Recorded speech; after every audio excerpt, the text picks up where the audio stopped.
இன்னைக்கு தமிழக வெற்றி கழகத்தோட ஒரு ஆர்ப்பாட்டத்தை பார்த்த எஸ்ஐஆர் சம்பந்தமாக ஆர்ப்பாட்டம் அறிவிச்சு கோஷம்தான் பயங்கரமாக இருக்கு. யாரோ யாரோ என் வாக்கு திருடுறது யாரோ யாரோ யாரோன்ட்டு யாரோ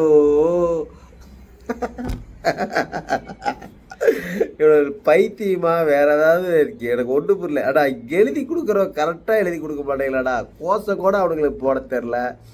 எப்படா கட்சி நடத்தி நீங்கள்லாம் ஜெயிச்சு மேலே சிஎம் ஆகி உங்கள் மாவட்ட செயலாளர் எம்எல்ஏ ஆகி அமைச்சராகி இதெல்லாம் நடக்குமா? ஆனால் ஒரு கனவு உலகத்திலே வாழ்கிறீங்க.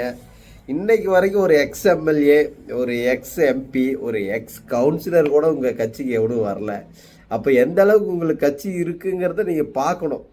முதல்ல எந்த அளவுக்கு உங்கள் கட்சி செயல்படுது, உங்கள் கட்சியோட கட்டமைப்பு எப்படி இருக்குன்னு யோசிக்கணும்.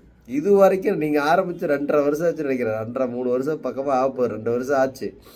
அப்படி இருக்கும்போது எவனாவது உன்னை நம்பி வந்தானா? விஜய் நம்பி வந்தாரா?